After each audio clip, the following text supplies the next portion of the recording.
Guys, എല്ലാവർക്കും ഒരു പുതിയ വീഡിയോയിലേക്ക് സ്വാഗതം. നമ്മുടെ ഏറ്റവും വൈറലായ വീഡിയോ, ഏകദേശം 51,000 പേര് കണ്ട വീഡിയോ ആണ് ഹെവി വെഹിക്കിൾ എങ്ങനെ ഓടിക്കുക എന്നുള്ള വീഡിയോ. നമ്മളപ്പോൾ ഐഷർ 11/10 നമ്മൾ ഏറ്റവും കൂടുതൽ വീഡിയോ ചെയ്തിട്ടുള്ളത്. നമ്മുടെ 5 പാർട്ട് ചെയ്ത് ഐഷറിൽ തന്നെയാണ്.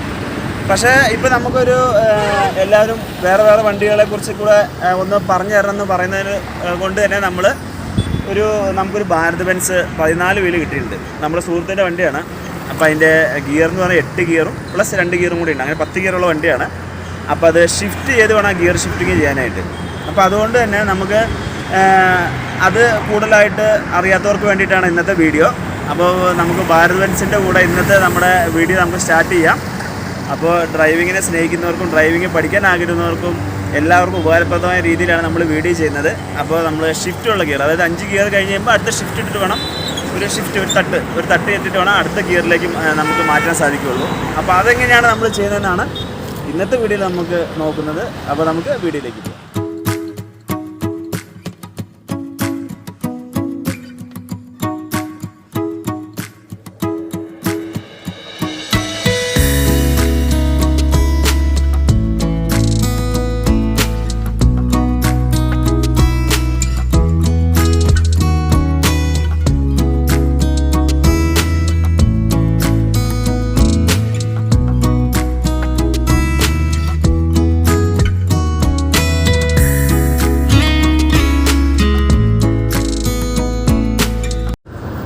അപ്പം നമ്മുടെ ഗിയറിനെ കുറിച്ച് പറയാം ആദ്യമേ.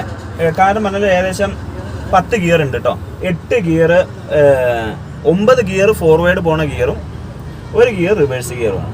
അപ്പോൾ ഇതിൽ നമ്മൾ പറയുകയാണെന്നുണ്ടെങ്കിൽ റിവേഴ്സ് ഗിയർ ഉണ്ട്, പിന്നെ സി എന്ന് പറഞ്ഞ ഗിയർ ഉണ്ട്. ഈ സി ഗിയർ എന്ന് പറയുന്നത് നമ്മൾ ഫസ്റ്റ് ഗിയർ പോലും കയറാത്ത കയറ്റങ്ങൾ വന്നു കഴിയുമ്പോൾ ലാസ്റ്റ് അത്രയ്ക്കും കുത്തനെ കയറ്റങ്ങളോ ഒക്കെ വന്നു കഴിയുമ്പോൾ ഇടുന്ന ഗിയറാണ് സി ഗിയർ. പിന്നെ നമ്മൾ ഫോർവേഡ് 8 ഗിയറും വേറെ ഉണ്ട്. അപ്പോൾ ഇത്രയാണ് ഗിയർ. പക്ഷേ ഈ ഗിയറിന് ഒരു പ്രത്യേകത, ഈ 10 ഗിയർ ഇടുന്നത് ഒറ്റ നമ്മൾ സാധാരണ വണ്ടികളിൽ ഓടിക്കുന്ന പോലെ അങ്ങോട്ടും ഇങ്ങോട്ടും നമുക്ക് ഷിഫ്റ്റ് ചെയ്ത് ഓടിക്കാൻ കഴിയില്ല. അതിൻ്റെ കാര്യങ്ങൾ ആശ നമുക്ക് പറഞ്ഞുതരും. ഞാനിപ്പോൾ നമ്മൾ ഓടിച്ചിട്ടുണ്ടെങ്കിൽ കൂടിയും വളരെ ചുരുക്കമായിട്ട് മാത്രമേ 10 ഗിയറുള്ള വണ്ടികൾ ഓടിച്ചിട്ടുള്ളൂ. അപ്പോൾ ആളുടെ ഞാൻ ചോദിച്ചിട്ട് ആൾ നമുക്ക് വിശദമായിട്ടുള്ള കാര്യങ്ങൾ അതിൻ്റെ പറഞ്ഞുതരും. ആശാനെ പറഞ്ഞോ, എങ്ങനെയാണ് കാര്യങ്ങൾ അതിൻ്റെ? ഇതിപ്പോൾ 2 ന്യൂട്രാണ് വരുന്നത്. അതിൽ 1 തൊട്ട് 4 വരെ ന്യൂട്രൽ, 5 തൊട്ടിട്ട് 8 വരെ ന്യൂട്രൽ. അപ്പൊ ഇത് ഡബിൾ ന്യൂട്രൽ ഗിയർ ബോക്സ് എന്ന് എല്ലാവരും പറയാം. ഡബിൾ ന്യൂട്രൽ ഗിയർ ബോക്സ് അല്ലേ? അപ്പോൾ ഇതിലിപ്പോ നമ്മള് ഓടിക്കുന്നതിന്റെ രീതി തന്നെ നമ്മൾ കാലി വണ്ടി ഓടിക്കാനും ലോഡ് വണ്ടി ഓടിക്കാനും രണ്ട് രീതിയാണ്. അപ്പോൾ കാലി വണ്ടി ഓടിക്കാന്നാൽ ഇപ്പോൾ നമ്മള് ഫസ്റ്റും സെക്കൻഡും നമുക്ക് യൂസ് ചെയ്യേണ്ട ആവശ്യമില്ല. ഫസ്റ്റ് പറഞ്ഞാൽ ഹൈ ഗിയർ ആണ് നമ്മൾ യൂസ് ചെയ്യേണ്ട ആവശ്യം തീരില്ല. പിന്നെ കാലി വണ്ടി എടുക്കുക വെച്ചാൽ 4ാമത്തെ ഗിയറിലിട്ടിട്ട് യൂസ് ചെയ്താൽ മതി. 3-ലും 4 യൂസ് ചെയ്യാൻ മതി. 5 യൂസ് ചെയ്യുക. പക്ഷെ അത് നിയമവിരുദ്ധമാണ്, വണ്ടിക്ക് കംപ്ലൈന്റ് കൂടിയാണ്. ചില ഡ്രൈവർമാർ ചെയ്യലുണ്ട്, ഇല്ലെന്ന് പറയുന്നില്ല. പിന്നെ ലോഡ് വണ്ടി ഓടിക്കുകയാണെങ്കിൽ ഫസ്റ്റ് ഇട്ടിട്ട് പിന്നെ ചെയ്യേണ്ടത് 3ാമത്തെ ഗിയറിലേക്കാണ്. പിന്നെ നമുക്ക് എങ്ങനെ വേണമെങ്കിലും മാറ്റാം. സെക്കൻഡ് ഇട്ട് മാറ്റാം. പക്ഷെ അത് മൈലേജ് നമുക്ക് വിഷയം വരും, വണ്ടി വലിക്കുന്നതിന് മൈലേജ് വിഷയം വരും. അതൊക്കെ വെച്ചിട്ട് എല്ലാവരും മാറ്റുന്നത് ഈ രീതിയിലാണ്. ഇപ്പം നമ്മൾ കാലുവണ്ടി ഓടിക്കാന്ന് പറഞ്ഞു കഴിഞ്ഞാൽ ഇപ്പം ഇതിനകത്ത് നമുക്ക് നോക്കിയാൽ അറിയാം, reverse, C, first, second, third അങ്ങനെയാണ് പോണത്. അപ്പം കാലുവണ്ടി നമുക്ക് തേർഡിലിട്ട് എടുത്താൽ മതി. തേർഡിലിട്ടു നേരെ 4ലേക്ക് ആക്കി അങ്ങനെ കാലുവണ്ടി നമുക്ക് എടുത്തു പോവാം. അത് കഴിഞ്ഞിട്ട് ഷിഫ്റ്റിംഗ് ഉണ്ട്. അതിന് ഇടയ്ക്ക് കഴിഞ്ഞ് കഴിഞ്ഞാൽ നമ്മൾ പിന്നെ നേരെ അപ്പുറത്തേക്ക് ഇട്ട് കഴിഞ്ഞാൽ 5ാമത്തെ ഗിയറിലേക്ക് പോവില്ല. അവിടെയാണ് നമ്മൾ ഈ ഷിഫ്റ്റിംഗ് എന്ന് പറഞ്ഞൊരു പരിപാടി വരുന്നത്. അതൊന്ന് കാണിച്ചത് എങ്ങനെയാണ്? അപ്പോൾ ഷിഫ്റ്റ് പറഞ്ഞ പരിപാടി പറഞ്ഞാൽ ഇതിപ്പോൾ ഒരു ന്യൂട്രാണ്. അത് മാത്രമല്ല, ഇതെല്ലാം നമ്മൾ പഴയ കാലത്തെ പോലെ എയറിൻ്റെ മറ്റേ കേബിളിലല്ല ഈ ഇതൊന്നും വർക്ക് ചെയ്യണത്, ഒക്കെ എയറിൻ്റെ കാര്യങ്ങൾ. അപ്പോൾ നമുക്ക് തട്ടുമ്പോൾ തന്നെ കേൾക്കാം ഈ സൗണ്ടുകൾ കേട്ടോ. സൗണ്ട് എയറിൻ്റെ ഓരോ ഗിയർ മാറുമ്പോഴും എയറിൻ്റെ പ്രഷർ കൊണ്ടാണ് ഗിയർ ബോക്സിൽ ഷിഫ്റ്റുകൾ നടക്കുന്നത്, അല്ലാണ്ട് കേബിൾ ഉപയോഗിച്ചിട്ടല്ല ഷിഫ്റ്റിങ് നടക്കുന്നത്. ഇതിപ്പോൾ ഷിഫ്റ്റ് മാറ്റുന്നത് പറഞ്ഞാൽ ഇതിപ്പോൾ ഒരു ന്യൂട്രാണ്, 4 വരെയുള്ള ന്യൂട്രൽ. ഇത് ഞാൻ ഇങ്ങോട്ട് അടുത്ത ന്യൂട്രൽ ഇങ്ങോട്ട് തട്ടാട്ടിയാൽ മതി. അപ്പോൾ ഇതാണ് ഈ 5 തൊട്ട് 8 വരെയുള്ള ന്യൂട്രൽ വീഴുന്നത്. അപ്പോൾ ഞാൻ പറഞ്ഞ ഇപ്പം നമ്മളിതിപ്പോൾ ഒരു കാലുവണ്ടി നിൽക്കുകയാണ്. അപ്പോൾ ഇതിപ്പോൾ ഇങ്ങനെയാണ് നിൽക്കുന്നത്. അപ്പോൾ നമ്മൾ ഫസ്റ്റ്, സെക്കൻഡ്, തേർഡ്, ഫോർത്ത് ഈ 4 ഗിയർ ഇടാനുള്ള പൊസിഷനിലാണ് നിൽക്കുന്നത്. അപ്പോൾ നമ്മളിപ്പോൾ കാലുവണ്ടി ആണെങ്കിൽ നമ്മൾ തേർഡിലേക്ക് ഇട്ടു. അത് കഴിഞ്ഞാൽ നമ്മൾ ഗിയർ ഷിഫ്റ്റ് 4ലേക്ക് ആക്കി കഴിയുമ്പോൾ ഈ ന്യൂട്രലിൻ്റെ ഇത് കഴിഞ്ഞു. ഇനി നമ്മൾ 5ാമത്തെ ഗിയറിലേക്ക് പോകണമെന്നുണ്ടെങ്കിൽ ഇങ്ങനെ ന്യൂട്രാക്കിയതിന് ശേഷം ഒരു ഷിഫ്റ്റ് അങ്ങ് തട്ടിക്കുമ്പോൾ ഒരു സൗണ്ട് കേൾക്കും, നമ്മൾ എയർ തള്ളുന്ന സൗണ്ട്. അത് തട്ടിക്കഴിഞ്ഞാൽ പിന്നെ നമ്മൾ 5, 6, 7 8 അങ്ങനെ വീണു. അപ്പോൾ ഈ 4ാമത്തെ ഗിയർ കഴിഞ്ഞ് കഴിഞ്ഞാൽ പിന്നെ നമ്മൾ വെറുതെ അങ്ങോട്ട് വലിച്ചിട്ട് കഴിഞ്ഞാൽ ഒരിക്കലും ആ ഗിയർ വീഴില്ല. ആ ഒരു ഇതുണ്ട്, ഒരു ന്യൂട്രൽ നിർത്തിയിട്ട് ഗിയറിനെ ന്യൂട്രൽ നിർത്തിയതിന് ശേഷം ഒന്ന് ഇങ്ങോട്ട് തട്ടിക്കഴിയുമ്പോൾ ഇപ്പുറത്തെ ഭാഗത്തേക്കും ഒന്ന് അങ്ങോട്ട് തട്ടിയാൽ അപ്പുറത്തെ ഇതിലേക്കും ചേഞ്ച് ആവും. അത് ആ ഒരു ഷിഫ്റ്റിലേക്കും ചേഞ്ച് ആവും. അതാണ് അതിൻ്റെ കാര്യം. അതുപോലെ തന്നെ അപ്പോൾ 1 2 3 4 ആ 4 കഴിഞ്ഞ് കഴിയുമ്പോൾ നമ്മൾ ഒരു അങ്ങോട്ട് ഒരു ഷിഫ്റ്റ് തട്ടി കഴിയുമ്പോൾ 5ഉം 6ഉം 7ഉം 8ഉം ഇടാനുള്ളതായി. പക്ഷേ നമ്മൾ ഞാൻ നോക്കിയാൽ കാണാം ഇതിൽ ഈ സൈഡിൽ 2 ഗിയർ ഉണ്ട്. ഒന്ന് റിവേഴ്സ് ഗിയറും ഒന്ന് സി ഗിയറും. സി ഗിയർ എന്ന് പറഞ്ഞാൽ ഹൈ ആയിട്ടുള്ള കയറ്റങ്ങളും കയറാത്ത ഭാഗങ്ങളൊക്കെ വന്നുമ്പോൾ ഇടാനുള്ള ഗിയറാണത്. അതിലേക്ക് മാറ്റുന്ന എങ്ങനെയാണെന്ന് കൂടെ പറഞ്ഞുതരാം. അപ്പം പറഞ്ഞു കഴിയുമ്പോൾ ശരിക്കും പറഞ്ഞാൽ 3 ഷിഫ്റ്റ് നമ്മൾ അത് ഉപയോഗിക്കണം. ഈ ഗിയർ ബോക്സിൽ ഈ 3 ഷിഫ്റ്റ് ഉപയോഗിക്കേണ്ടി വരും. അപ്പോൾ ഈ ലാസ്റ്റത്തെ ഷിഫ്റ്റും കൂടെ എങ്ങനെയാണ് ഞാൻ പറഞ്ഞുതരാം. റിവേഴ്സും അതുപോലെ തന്നെ ഈ സി ഗിയറിലേക്കും എങ്ങനെ ഇടണമെന്ന് പറഞ്ഞുതരാം. അന്ന് പറഞ്ഞേ. ഇപ്പോൾ നമ്മൾ ഇങ്ങനെ ഒരു ഷിഫ്റ്റാണ്. ഈ ഷിഫ്റ്റ് കഴിഞ്ഞാൽ ഒന്നുകൂടി ഇതാ ഇങ്ങനെ ഇട്ടാക്കാല് ആക്കുമ്പോൾ ഒരു സൗണ്ട് ഇതാ ഒരു ചെറിയ കിടക്കുന്ന പറഞ്ഞ സൗണ്ട് കേൾക്കുന്നുണ്ട്. അറ്റത്തേക്ക് നല്ല സൗണ്ടിലാണ് റിവേഴ്സും സി ഗിയറും തള്ളുന്നത്. ഓക്കെ. അതായത് നമ്മളിപ്പോൾ നോർമലി നമ്മൾ ഇങ്ങനെ തട്ടിയിട്ട് ഇട്ട് കഴിഞ്ഞാൽ വീഴില്ല. നല്ലപോലെ പ്രസ് ചെയ്ത് കഴിഞ്ഞ് കഴിയുമ്പോൾ നമുക്ക് ആ ഗിയറിൻ്റെ ലിവറിൽ അറിയാം ഒരു സംഭവം ടിക്കുന്നൊരു സൗണ്ട് കേൾക്കുന്നുണ്ട്. അറ്റത്തേക്ക് നല്ലപോലെ പ്രസ് ചെയ്യുന്നുണ്ട്. ഇത്രയും നല്ലപോലെ പ്രസ് ചെയ്യുമ്പോഴാണ് നമ്മളിങ്ങോട്ട് പുഷ് ചെയ്ത് കഴിയുമ്പോഴാണ് ഇത്രയ്ക്കും ഈ റിവേഴ്സിലേക്ക് വീഴുള്ളൂ. അപ്പോൾ നമുക്കൊരു ചെറിയ സൗണ്ട് കേൾക്കാം. ഒരു ഡിങ് എന്ന് പറഞ്ഞ സൗണ്ട് കേൾക്കാം. നമ്മൾ ഗിയർ അത്ര നേരം എയറിൻ്റെ ഷിഫ്റ്റിംഗ് ആണ്. എയർ ഓരോ ഭാഗത്ത് തട്ടുമ്പോൾ നമ്മൾ എയറിൻ്റെ ഒരു നമ്മളൊരു സൗണ്ട് കേൾക്കും. പക്ഷേ ഇതിൽ അത് കേൾക്കുന്നില്ല. റിവേഴ്സ് ഇടുന്ന സമയത്ത് നമ്മൾ പഴയ കാലത്ത് കേബിളൊക്കെ ഉള്ള വണ്ടി ഓടിക്കണ പോലെയുള്ളൊരു അല്ലെങ്കിൽ ലിവറുള്ള വണ്ടി ഗിയർ ഷിഫ്റ്റ് ചെയ്യുന്ന പോലെ ഒരു ടെക്നൊരു സൗണ്ട് കേൾക്കണം. ആ സൗണ്ട് കേട്ടതിന് ശേഷം ഫ്രണ്ടിലേക്ക് തള്ളി കഴിയുമ്പോൾ റിവേഴ്സായി. കണ്ടോ? അപ്പോൾ ശരിക്കും നല്ലപോലെ പ്രസ് ചെയ്തിട്ട് ലെഫ്റ്റിലേക്ക് തള്ളി കഴിയുമ്പോഴാണ് റിവേഴ്സ് വീഴുന്നത്. അതുപോലെ തന്നെയാണ് ആ ഒരു സൗണ്ട് കേട്ടതിന് ശേഷം ബാക്കിലേക്ക് തട്ടി കഴിഞ്ഞ് കഴിഞ്ഞാൽ ഈ സി ഗിയറായി. റണ്ണിങ്ങിൽ അത് വീഴുള്ളൂ അല്ലേ? അത് വീഴാനായിട്ട് നമ്മൾ വലിയ മുട്ടി കയറ്റം നിന്ന് കഴിയുമ്പോൾ മാത്രം ഇടാൻ പറ്റുന്ന ഒരു ഗിയറാണ്. പിന്നെ നമ്മൾ റണ്ണിങ്ങിൽ വീഴും. ഇപ്പം നമ്മൾ ഇടുമ്പോൾ വീഴുന്നില്ല.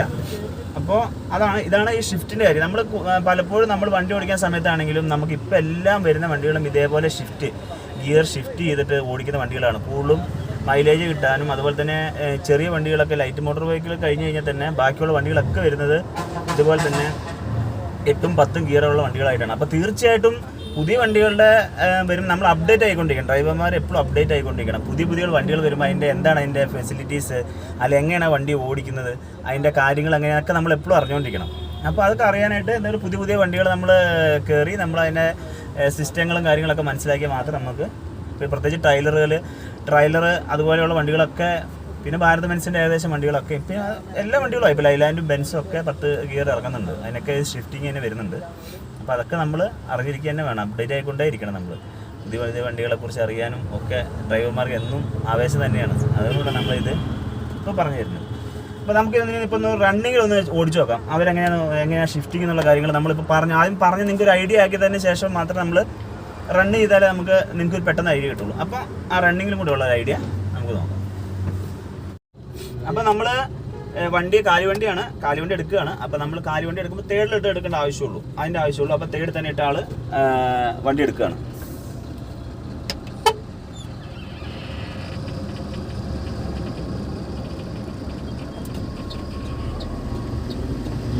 തേർഡിലിട്ടു. അടുത്തത് ഫോർത്തിലേക്ക് ഇട്ടു ഇട്ട് കഴിഞ്ഞപ്പോൾ ആ ഗിയറിൽ ഷിഫ്റ്റ് അതാണ് ആ ഒരു ടച്ച് ഇങ്ങനൊരു ടച്ച് ഉണ്ട് നമ്മളെ.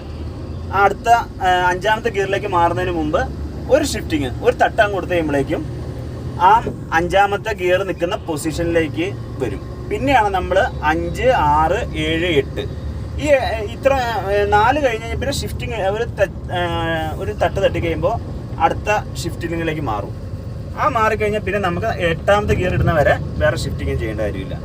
അപ്പം മൊത്തത്തിൽ 3 ഷിഫ്റ്റിംഗ് ഉണ്ട്. റിവേഴ്സ് ഗിയറിനും സി ഗിയറിനും ഒരു ഷിഫ്റ്റിങ്, നല്ലപോലെ തള്ളി അറ്റത്തേക്ക് ഇടുന്ന ഒരു ഷിഫ്റ്റിങ്.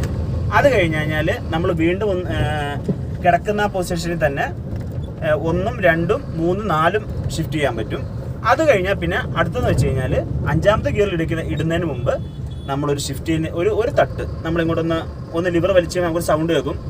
ആ സൗണ്ട്, അതായത് ഒരു നമ്മുടെ എയർ ഇത് പോണ പോലെ എന്നൊരു സൗണ്ട് കേൾക്കും. ആ സൗണ്ട് കേൾക്കുമ്പോൾ 5ാമത്തെ ഗിയറിലേക്ക് നമുക്ക് ഷിഫ്റ്റ് ചെയ്യാൻ തുടങ്ങാം. 5, 6, 7, 8 ഇത്രയും ഗിയർ ആ ഒരു പൊസിഷനിലും നമുക്ക് ഷിഫ്റ്റ് ചെയ്യാൻ പറ്റും. ഇതാണ് ഇതിൻ്റെ കാര്യം. പക്ഷെ നമുക്ക് എല്ലാവർക്കും ഒരു കൺഫ്യൂഷൻ ഉണ്ടാവും കേട്ടോ. നമുക്കും പലപ്പോഴും ആദ്യമൊക്കെ ഓടിക്കുന്ന സമയത്ത് ഒരു കൺഫ്യൂഷൻ ഉണ്ടായിരുന്നു, എങ്ങനെയാണ് ഈ 10 ഗിയറുള്ള വണ്ടി ഓടിക്കാന്നൊക്കെ. പക്ഷെ സിമ്പിളാണത്. നമുക്കൊന്ന് ഒരു 2 ട്രിപ്പൊക്കെ ഓടിച്ച് കഴിയുമ്പോഴേക്കും നമുക്ക് പെട്ടെന്ന് നമുക്ക് ഈസി ആയിട്ട് നമുക്ക് കൈകാര്യം ചെയ്യാൻ പറ്റും. ആ ഷിഫ്റ്റ് അടിച്ച് നമുക്ക് പോകാൻ പറ്റും.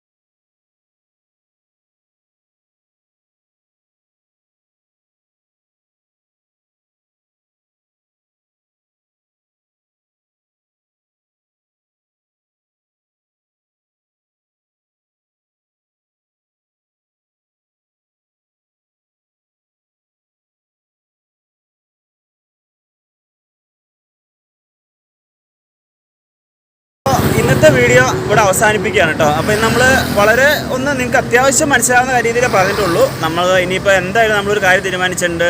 ഡ്രൈവിങ്ങിന് ഇത്ര സ്നേഹിക്കുന്ന ആൾക്കാർ നമ്മുടെ സബ്സ്ക്രൈബേഴ്സ് ആയിട്ടുണ്ട്, നമ്മുടെ വ്യൂവേഴ്സ് ആയിട്ടുണ്ട്. അപ്പോൾ തീർച്ചയായിട്ടും ഇനി വണ്ടിനെ കുറിച്ചുള്ള കൂടുതൽ വീഡിയോ നമ്മൾ തീർച്ചയായിട്ടും നമ്മൾ അപ്ലോഡ് ചെയ്യും. പിന്നെ എല്ലാവരും കൂടുതൽ ചെയ്യുന്ന ഒരു വീഡിയോ ആണ് റിവേഴ്സ് വീഡിയോ. എന്തുകൊണ്ടാണ് ഞാൻ അപ്ലോഡ് ചെയ്യാത്തതെന്ന് ചോദിച്ചു കഴിഞ്ഞാൽ, നിങ്ങൾക്ക് മനസ്സിലാവുന്ന രീതിയിൽ എങ്ങനെ അതിനെ അവതരിപ്പിക്കണം എന്നുള്ളത് എനിക്കൊരു കൺഫ്യൂഷൻ ഉണ്ട്. അതുകൊണ്ട് മാത്രമാണ് അത് ലേറ്റ് ആയിക്കൊണ്ടിരിക്കുന്നത്. തീർച്ചയായിട്ടും നല്ലൊരു രീതിയിൽ നിങ്ങൾക്ക് ഫുള്ള് ആയിട്ട് അതിനെ മനസ്സിലാക്കി തരുന്ന രീതിയിൽ തന്നെ നമ്മൾ റിവേഴ്സ് വീഡിയോ ചെയ്യുള്ളൂ. അപ്പോൾ അത് കുറേ കാര്യങ്ങൾ അതിനെ ശ്രദ്ധിക്കാനുള്ളതുകൊണ്ട് മാത്രം ലേറ്റ് ആകുന്നു എന്ന് മാത്രമേ ഉള്ളൂ. അപ്പോൾ ഇന്ന് നമ്മൾ കണ്ടത് നമ്മുടെ ഭാരത് ബെൻസിൻ്റെ 14 വീലിൻ്റെ ഗിയർ ഷിഫ്റ്റിങ്ങിൻ്റെ കാര്യങ്ങളാണ് നിങ്ങൾക്ക് ഞാൻ പറഞ്ഞു തന്നത്. അതുപോലെ തന്നെ നമ്മൾ ഇനിയിപ്പോൾ അതിൻ്റെ സ്വിച്ചുകളുണ്ട്, അതിൻ്റെ ആക്സിൽ പൊക്കുന്ന കാര്യങ്ങൾ, മറ്റുള്ള കാര്യങ്ങളൊക്കെ ഉണ്ട്. അതൊക്കെ നമ്മൾ അടുത്ത വീഡിയോയിൽ നമ്മൾ തീർച്ചയായിട്ടും നമ്മൾ പറയും. പുതിയ വണ്ടികളായിട്ട് നമ്മൾ വരിക തന്നെ ചെയ്യും. ഇതിപ്പോൾ നമ്മുടെ സുഹൃത്താണെങ്കിൽ നമ്മൾ അസ്ലാം എന്നാണ് ആളുടെ പേര്. പക്ഷെ നമ്മൾ അപ്പോൾ ആശാനെന്ന് വിളിക്കുന്നത് നമുക്കറിയാത്ത ഒരു കാര്യം ആര് നമുക്ക് പറഞ്ഞു തരുന്നോ, പ്രത്യേകിച്ച് വണ്ടി സംബന്ധമായിട്ടുള്ള കാര്യങ്ങളാകുമ്പോൾ അവർ നമ്മൾ ആശാന്മാർ തന്നെയാണ്. തീർച്ചയായിട്ടും അവരെ നമ്മൾ ബഹുമാനിച്ച് തന്നെ അങ്ങനെ ആശാന്മാരെ തന്നെയാണ് വിളിക്കാറുള്ളത്.